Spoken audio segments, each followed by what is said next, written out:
हाय दोस्तों, कहानी दिल से में एक बार फिर से आपका स्वागत है। आज की कहानी का नाम है मंतर। नन्हा राम नन्हा तो था, लेकिन शरारतों के लिहाज से बहुत बड़ा था। चेहरे से बेहद भोला भाला लगता था।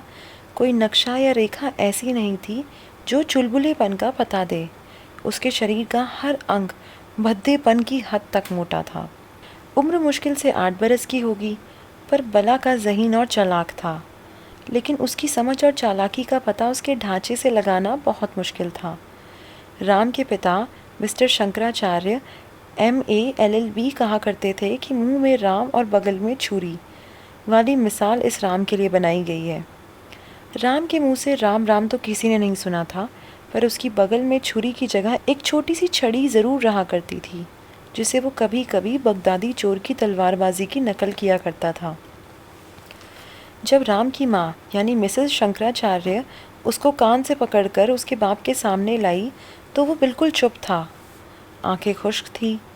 उसका एक कान जो उसकी माँ के हाथ में था, दूसरे कान से बड़ा मालूम हो रहा था। वो मुस्कुरा रहा था, पर उस मुस्कुराहट में बला का भोलापन था।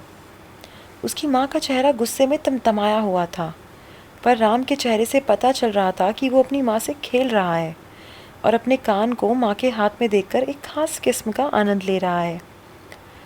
वो दूसरों पर जाहिर करना नहीं चाहता था इस बात को। जब राम मिस्टर शंकराचार्य के सामने लाया गया, तो वो आराम कुर्सी पर जमकर बैठ गए कि उस नालायक के कान खींचेंगे। हालांकि वह उस कान को खींच खींच कर काफ़ी ज़्यादा लंबा कर चुके थे, पर उसकी शरारतों में कोई फ़र्क नहीं आया था। वो अदालत में कानून के बल पर बहुत कुछ कर लेते थे, पर यहाँ उस छोटे से बच्चे से उनकी कोई पेश न चलती थी। एक बार मिस्टर शंकराचार्य ने किसी शरारत पर उसको परमेश्वर नाम से डराने की कोशिश की। उन्होंने कहा, देख राम, तू अच्छा लड़का बन जा, नहीं तो मुझे डर है परमेश्वर तुझसे नाराज़ हो जाएंगे। राम ने जवाब दिया, आप भी तो नाराज़ हो जाया करते हो, और फिर भी मैं आपको मना लेता हूँ। और थोड़ी देर सोचने के बाद उसने ये पूछा कि बापूजी, ये परमेश्वर है कौन? मिस्टर शंकराचार्य ने उसे समझाने के लिए जवाब दिया, भगवान। और कौन? हम सबसे बड़े, इस मकान जितने, इससे भी बड़े। देख बेटा, अब तो कोई शरारत न करना, वरना तुझे मार डालेंगे भगवान जी। मिस्टर शंकराचार्य ने अपने बेटे को डराने के लिए परमेश्वर को डरावनी शक्ल में पेश करने के बाद ये ख्याल कर लिया था कि अब राम सुधर जाएगा और कोई शरारत नहीं करेगा।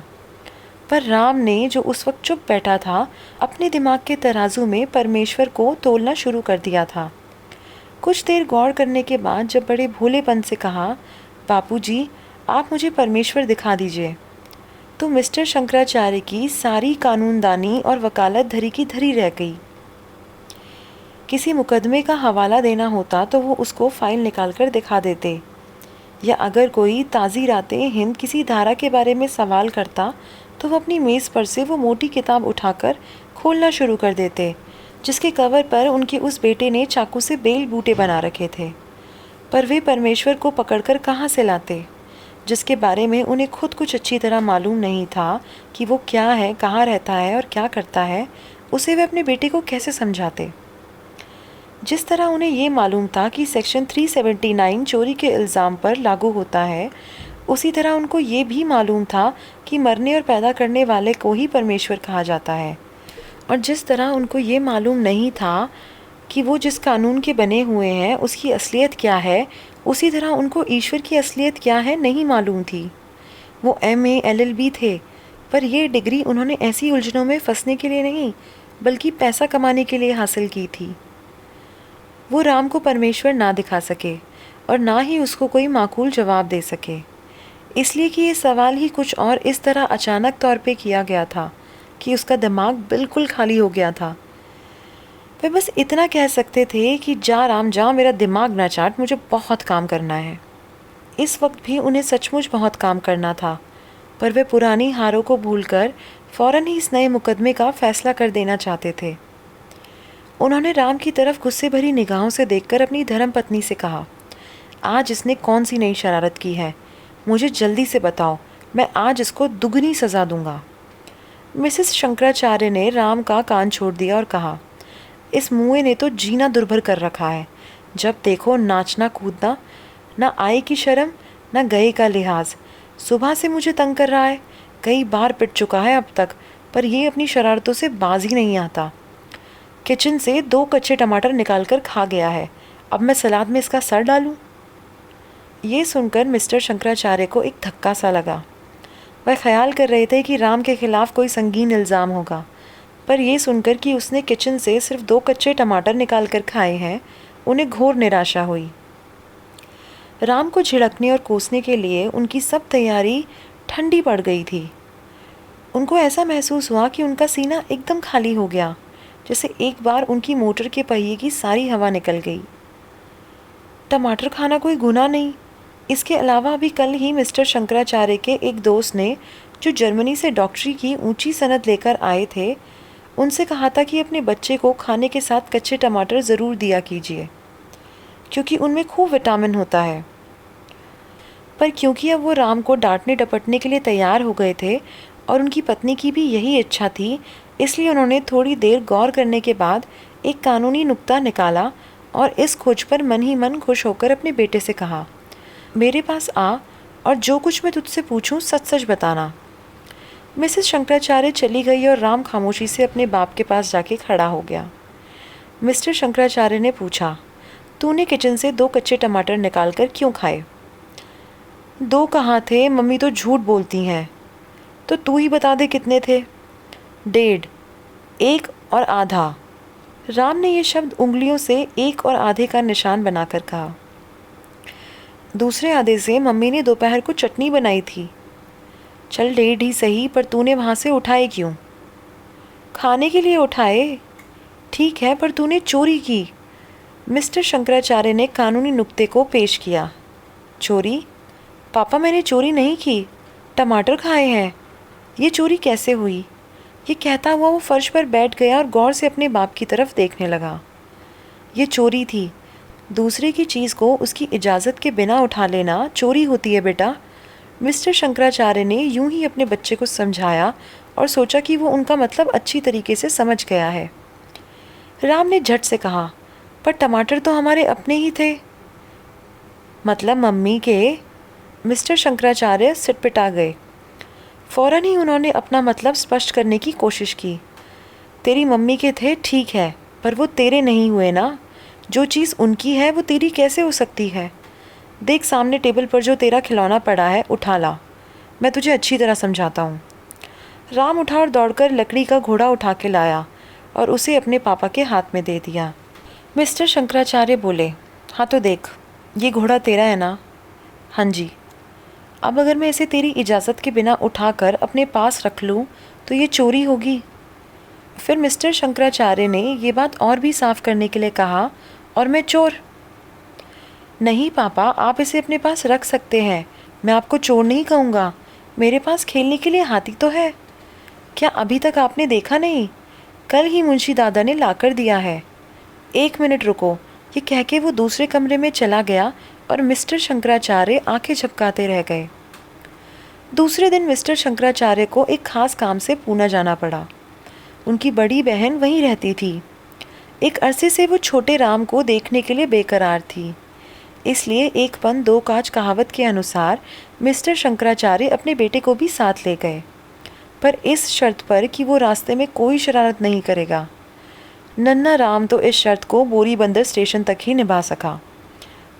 उधर दक्षिण क्वीन चली और इधर राम के नन्हे से सीने में शरारत मचलनी शुरू हो गई। Mister Shankaracharya 2nd class compartment की 4थी सीट पर बैठे अपने साथ वाले मुसाफिर का अखबार देख रहे थे और सीट के आखिरी हिस्से पर राम खिड़की से बाहर झाँक रहा था और हवा के दबाव देखकर ये सोच रहा था कि अगर हवा उसे ले उड़े तो कितना मज़ा आए। मिस्टर शंकराचार्य ने अपने चश्मे के कोने से राम की तरफ देखा और उसका हाथ पकड़कर नीचे बिठा दिया। तो कभी मुझे चैन भी लेने देगा या नहीं? आराम से बैठ जा। ये कहते हुए उनकी नज़र राम की नई टोपी पर पड़ी जो उसके सिर पे चमक रही थी। इसे उतार कर रख ले नालायक, हवा इसे उड़ा ले जाएगी। उन्होंने राम के सर से टोपी उतारकर उसकी गोद में रख दी। थोड़ी देर बाद टोपी फिर से राम के सिर पर थी और वो खिड़की से बाहर सिर निकाले दौड़ते हुए पेड़ों को गौर से देख रहा था। दरख्तों की भागदौड़ राम के दिमाग में आंख मिचौनी के दिलचस्प खेल का नक्शा खींच रही थी। हवा के झोंके से अखबार दोहरा हो गया और मिस्टर शंकराचार्य ने अपने बेटे के सिर को फिर से खिड़की से बाहर पाया।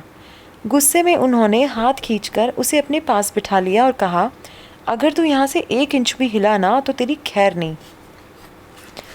ये कहकर उन्होंने टोपी उतारकर उसकी टांगों पर रख दी। इस काम से निपटकर उन्होंने अखबार उठाया और वो अभी उसमें सतर ही ढूंढ रहे थे जहाँ से उन्होंने पढ़ना छोड़ा था कि राम ने खिड़की के पास सरक कर बाहर झांकना फिर से शुरू कर दिया। टोपी फिर से उसके सर पे थी। ये देखकर मिस्टर शंकराचार्य को सख्त गुस्सा आया। उनका हाथ भूखी चील की तरह टोपी की तरफ बढ़ा और पलक झपकते ही उनकी सीट के नीचे थी। ये सब कुछ इतनी तेज़ी से हुआ कि राम को समझने का मौका ही न मिला। मुड़कर उसने अपने पापा की तरफ देखा पर उनके हाथ उसे खाली नजर आए। इसी परेशानी में उसने खिड़की से बाहर झांक कर देखा तो रेल की पटरी पर बहुत पीछे खाकी कागज़ का एक टुकड़ा उड़ता नजर आया। उसने सोचा कि ये उसकी टोपी है। इस ख्याल के आते ही उसके दिल को एक धक्का सा लगा। अपने पापा की तरफ खेद भरी दृष्टि से देखते हुए उसने कहा, पापा, मेरी टोपी। मिस्टर शंकराचार्य चुप रहे। राम ने इसके बाद रोना शुरू कर दिया। रोते रोते अपने पापा का हाथ पकड़ लिया। मिस्टर शंकराचार्य ने उसका हाथ झटक कर कहा, गिरा दी होगी तूने कहीं, अब रोता क्यों है, चुप हो जा बिल्कुल। इस पर राम की आंखों में 2 मोटे मोटे आंसू तैरने लगे। पर धक्का तो आपने ही दिया था ना, उसने इतना कहा और भी ज़्यादा रोने लगा। मिस्टर शंकराचार्य ने ज़रा डांट बताई तो राम ने और भी ज़्यादा रोना शुरू कर दिया। उन्होंने उसे चुप कराने की कोशिश की पर वो सफल ना हुए। राम का रोना सिर्फ टोपी ही बंद करा सकती थी। चुनाचे मिस्टर शंकराचार्य ने थक हार कर उससे कहा, टोपी वापस आ जाएगी पर शर्त यह है कि तू उसे पहनेगा नहीं। राम की आंखों में आए आंसू फौरन सूख गए, जैसे तपी हुई रेत में बारिश की बूंदें जज्ब हो जाया करती हैं। वो सरक कर आगे बढ़ आया। उसे वापस लाइए। मिस्टर शंकराचार्य ने कहा, ऐसे थोड़ी ही वापस आएगी, मंत्र पढ़ना पड़ेगा। कंपार्टमेंट में सब मुसाफिर बाप बेटे की बातें सुन रहे थे। मंत्र? ये कहते हुए राम को एकदम से वो किस्सा याद आ गया जिसमें एक लड़के ने मंत्र के ज़रिए दूसरों की चीज़ें गायब करनी शुरू कर दी। पढ़िए पापा। ये कहकर वो खूब गौर से अपने पापा की तरफ देखने लगा, मानो मंत्र पढ़ते समय मिस्टर शंकराचार्य के गंजे सिर पर सींग उगाएंगे। मिस्टर शंकराचार्य ने उस मंत्र का बोल याद करते हुए कहा जो उन्होंने बचपन में संपूर्ण इंद्रजाल से पढ़कर कंठस्थ किया था। तू फिर तो शरारत नहीं करेगा ना? नहीं पापा, पक्का प्रॉमिस। राम ने जो मंत्र की गहराइयों में डूब रहा था अपने बाप से शरारत ना करने का वादा किया। मिस्टर शंकराचार्य को मंत्र के बोल याद आ गए और उन्होंने मन ही मन स्मरण शक्ति की प्रशंसा करते हुए अपने लड़के से कहा, अब तू आंखें बंद कर ले। राम ने आंखें बंद कर ली और मिस्टर शंकराचार्य ने मंत्र पढ़ना शुरू किया। उन्होंने कुछ देर मुंह में कुछ बड़बड़ाया और उसके बाद स्वा बोलते ही राम की टोपी को उसकी गुदगुदी रानों पर रख दिया। राम ने आंखें खोल दी। टोपी उसकी चपटी नाक के पीछे पड़ी थी और मिस्टर शंकराचार्य ने नोकीली नाक को बासा। चश्मे की एक सुनहरी पकड़ के नीचे थरथरा रहा था। अदालत में मुकदमा जीतने के बाद उनका कुछ ऐसा ही हाल हुआ करता था। टोपी आ गई। राम ने सिर्फ इतना कहा और चुप हो गया और मिस्टर शंकराचार्य राम के चुप बैठने का हुक्म देकर अखबार पढ़ने में लीन हो गए। एक खबर काफ़ी दिलचस्प और अखबार की ज़बान में बेहद सनसनीखेज थी। चुनाचे व मंत्र वगैरह सब कुछ भूलकर उसमें खो गए। दक्षिण क्वीन बिजली के पैरों पर तेज़ी से उमड़ रही थी।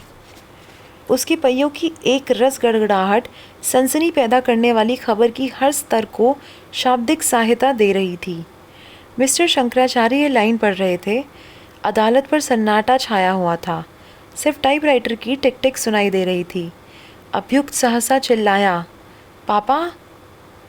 ठीक उस समय राम ने अपने बाप की ओर ज़ोर से आवाज़ दी और मिस्टर शंकराचार्य को ऐसा लगा उस लाइन में आखिरी लफ्ज़ कागज़ पर उछल पड़े। राम के थरथराते हुए होंठ बता रहे थे कि वो कुछ कहना चाहता है। मिस्टर शंकराचार्य ने ज़रा तेज़ी से कहा, क्या है? और चश्मे के कोने से टोपी को सीट पर पड़ा देखा और अपना इत्मीनान कर लिया। राम आगे सरक कर आया और कहने लगा, पापा प्लीज़ वो मंत्र दोबारा से पढ़ो ना। क्यों? ये कहते हुए मिस्टर शंकराचार्य ने राम की टोपी की तरफ गौर से देखा, जो सीट के कोने में ही पड़ी थी। आपके कागज़ जो यहाँ पड़े थे मैंने बाहर फेंक दिए। राम ने उससे आगे और कुछ भी नहीं कहा, पर मिस्टर शंकराचार्य की आंखों के सामने अंधेरा सा छा गया। बिजली की सी तेज़ी के साथ उठकर उन्होंने खिड़की से बाहर झांक कर देखा तो रेल की पटरी के साथ तितलियों की तरह फड़फड़ाते हुए कागज़ के पुर्जों के सिवा उन्हें और कुछ न नज़र आया। तूने वो कागज़ फेंक दिए जो यहाँ पड़े थे? उन्होंने अपने दाहिने हाथ की सीट की तरफ इशारा करते हुए पूछा। राम ने हाँ में सिर हिला दिया। आप वही मंत्र पढ़िए ना। मिस्टर शंकराचार्य को ऐसा कोई मंत्र याद न था जो सचमुच उनकी खोई हुई चीज़ों को वापस ला सके। वो सख्त परेशान थे। वो कागजात जो उनके बेटे ने फेंक दिए थे एक नए मुकदमे की मिसल थी, जिसमें 40,000 की मालियत की कानूनी कागजात पड़े थे। मिस्टर शंकराचार्य MA LLB की बाजी उनकी अपनी ही चाल से मात हो गई। पल भर में उनके कानूनी दिमाग में कागजात के बारे में सैकड़ों ख्याल आए। जाहिर है कि मिस्टर शंकराचार्य के मुवक्किल का नुकसान उनका अपना नुकसान था, पर अब वो क्या कर सकते थे? यही कि सिर्फ अगले स्टेशन पर उतरकर रेल की पटरी के साथ साथ चलना शुरू कर दें और 10-15 मील तक उन कागज़ों की तलाश में मारे मारे फिरते रहें। मिले ना मिले उनकी किस्मत। एक क्षण के अंदर अंदर सैकड़ों बातें सोचने के बाद आखिर में उन्होंने अपने मन में ये फैसला कर लिया कि अगर तलाश करने पर भी कागजात ना मिले तो वह मुवक्किल के सामने सिरे से इनकार ही कर देंगे कि उनको कभी कागजात दिए गए थे। नैतिक और कानूनी तौर पर यह सरासर नाजायज़ था, लेकिन इसके अलावा और हो भी क्या सकता था?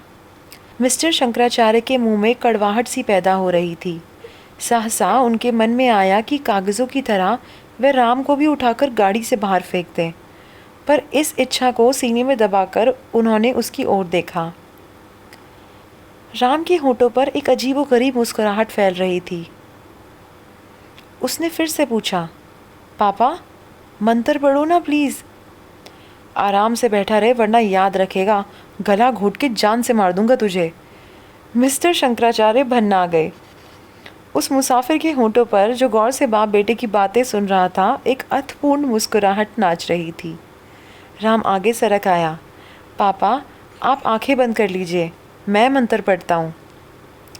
मिस्टर शंकराचार्य ने आंखें बंद न की, लेकिन राम ने मंत्र पढ़ना शुरू कर दिया।